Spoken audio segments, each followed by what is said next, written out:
Esta es la voz de la Iglesia de la Gracia Monte de Luz, proclamando el poderoso mensaje de la palabra de Dios. Anunciamos a Dios acercándose al hombre para salvarlo. La conferencia de hoy está titulada ¿Quién es Cristo?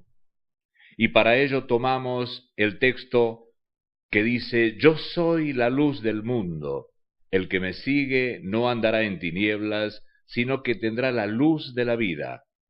Evangelio según San Juan, capítulo 8, versículo 12. Verdaderamente, la sola mención de la palabra tinieblas produce una sensación de extravío, de desconocimiento, de desazón, por no poder distinguir nada. Es que las tinieblas es precisamente falta de luz, confusión y falta de conocimiento. En las tinieblas todo es mortecino, sin vida. Hay desesperación, no hay esperanzas. Sería tremendo estar toda la existencia sumido en las tinieblas. Pero he aquí hay un mensaje. En medio de las espesas tinieblas brilla una luz, débil al principio. Se ensancha, va en aumento, brilla con rayos luminosos, ilumina, rompe las tinieblas de los corazones humanos como el sol naciente baña los húmedos campos y praderas. Es la manifestación divina, la voz de Dios, la voz de Cristo, que ilumina el corazón entenebrecido y que además nos dice: yo soy la luz del mundo. El que me sigue no andará en tinieblas, sino que tendrá la luz de la vida. ¿Quién es Jesucristo? Para algunos es simplemente una palabra más en su vocabulario, tal vez la más cómoda para maldecir, blasfemar o manifestar su sorpresa o enojo. Otros, que se las dan de intelectuales y estudiosos, dicen que fue un maestro admirable y lo enlistan en la misma galería con los grandes místicos y pensadores de los siglos. Pero si Cristo es nada más que eso, este mundo estaría en ruinas y el corazón humano permanecería destruido y sin esperanzas. Jesucristo es la luz del mundo, y el que le sigue no andará en tinieblas, sino que tendrá la luz de la vida. Cristo es, en primer lugar, el prometido de los siglos.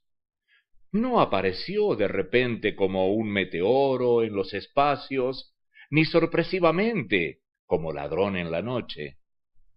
Desde hacía mucho tiempo estaba predicha su llegada, ansiosamente esperada por miles y miles. Tal vez usted jamás ha considerado este hecho, pero con singular cuidado Dios mantuvo latente aquel gran momento del arribo de Jesucristo.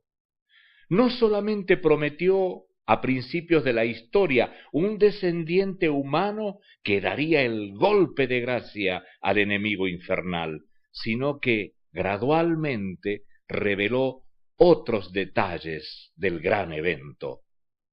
Hizo saber a su amigo, el escogido Abraham, que sería de su simiente. Constituida la nación de Israel, Dios prometió que sería de la tribu de Judá y luego de la real familia de David. Isaías declaró referencias detalladas de su apariencia, de sus vivencias e incluso de su muerte y resurrección. Hasta el lugar mismo del trascendente nacimiento fue predicho con siglos de anticipación. El profeta Miqueas proclamó que sería en la ciudad de Belén. No fue un toque de azar que determinó la entrada de Jesucristo en el mundo, sino la culminación y el cumplimiento de un cuidadoso plan divino para remediar el mal humano.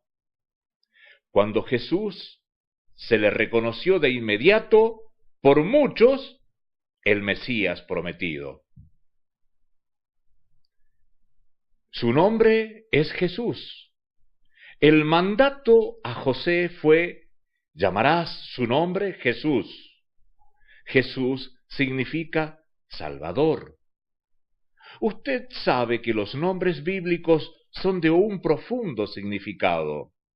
Hoy en día, sea cual sea su nombre personal, poco valor tiene en lo que respecta a una definición de su personalidad, sus antecesores o su profesión. Quizá usted se llama Julián porque tuvo un tío llamado así, o porque era un nombre popular en los tiempos de su natalicio. No es así con las designaciones bíblicas y menos aún con los nombres que se le han dado a Jesucristo. Cada uno de ellos describe algo de su ministerio, de su esencia, de su importancia y de su carácter. Tome usted, por ejemplo, el nombre de Jesús.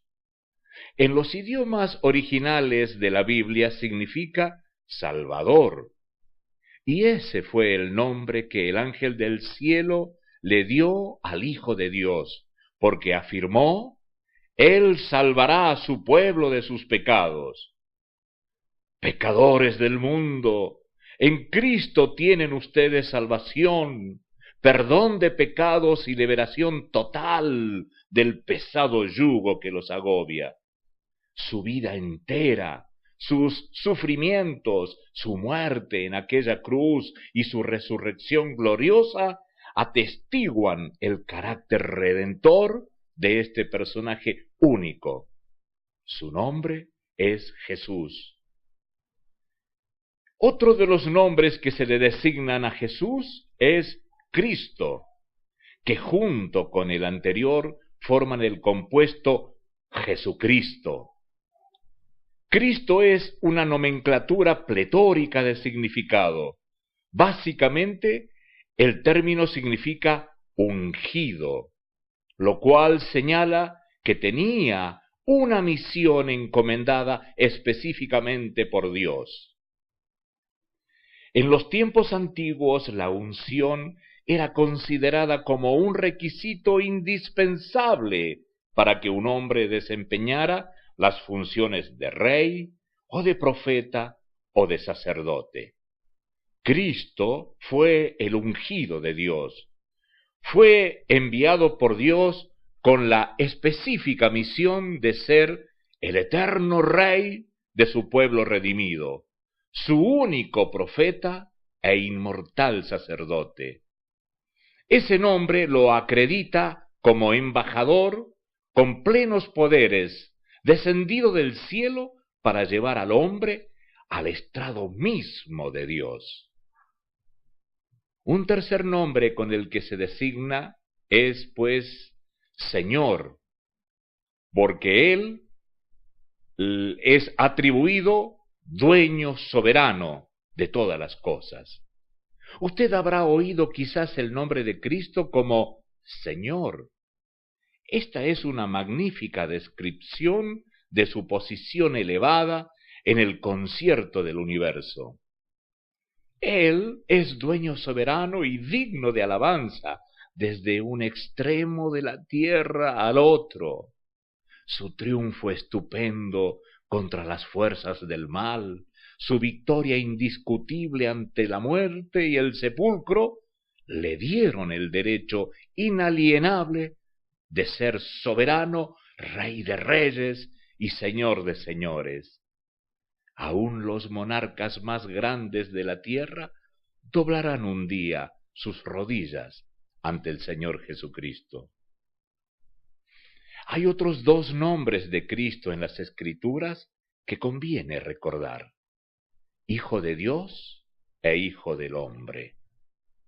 Se escribe mucho y se debate más sobre la naturaleza de este personaje ilustre. ¿Era un ser humano como todos los demás, ¿O gozaba de poderes divinos también? Verdaderamente se empobrecen aquellos que tienen dudas sobre esto. Si Jesús fue un mero hombre, como bien puede hacerle usted, aparte de darle hermosas parábolas y enseñanzas de valor práctico, no cometa usted el fatal error de creer que Jesucristo fue tan solo un hombre mortal. Su nombre era Hijo de Dios porque era Dios mismo manifestado en carne, pero igualmente importante, su nombre era Hijo del Hombre. Pese a que esto es un incomprensible misterio, Jesucristo fue un ser humano en su totalidad. Nació de mujer y nació bajo la ley como cualquier otro mortal. Tuvo hambre, sintió cansancio y lloró también. No piense usted que esto disminuye la gloria de Cristo. Esa es, en efecto, su mayor gloria. No podría ningún ángel del cielo salvar al hombre ni a algún otro ser creado. Debía ser el hombre que pecó quien pagase la culpa. Cuando Cristo agonizó en la cruz, era el hombre pecador que allí veía reflejada la culpa de sus transgresiones lamentables. El hombre pecó y el hombre Jesucristo pagó la deuda ante Dios. Era el Hijo del Hombre. He aquí un gran misterio, una afirmación que sobrepasa la mente humana. Jesucristo tuvo dos naturalezas completas. Cristo era perfecto hombre y perfecto Dios.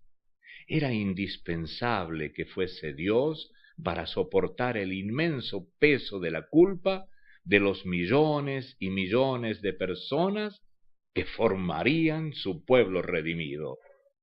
Ningún hombre hubiera podido resistir la ira de Dios contra el pecado humano. Para ser Salvador, necesariamente debía ser Dios. La Escritura afirma que el Verbo era Dios y que el Hijo era el resplandor de la gloria de Dios y la imagen misma de su sustancia. Pero también era necesario que este ser fuese humano, pues eran los seres humanos quienes ambulaban por el mundo cargados de pecados y culpa. El apóstol Pablo afirma en Filipenses capítulo 2, versos 7 y 8, Cristo Jesús se despojó a sí mismo, tomando forma de siervo, hecho semejante a los hombres, y estando en la condición de hombre se humilló a sí mismo, haciéndose obediente hasta la muerte, y muerte de cruz. Los teólogos y filósofos hablarán hasta el fin de los días sobre este singular misterio, y si pretenden solucionar todos los detalles en términos racionales, jamás llegarán a aceptar las dos naturalezas de Cristo y se quedarán también sin Salvador.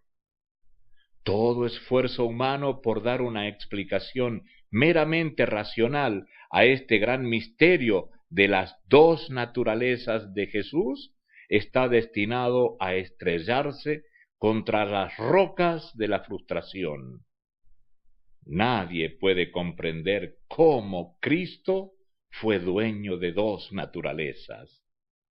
Nuestra mente finita es incapaz de racionalizar esta verdad.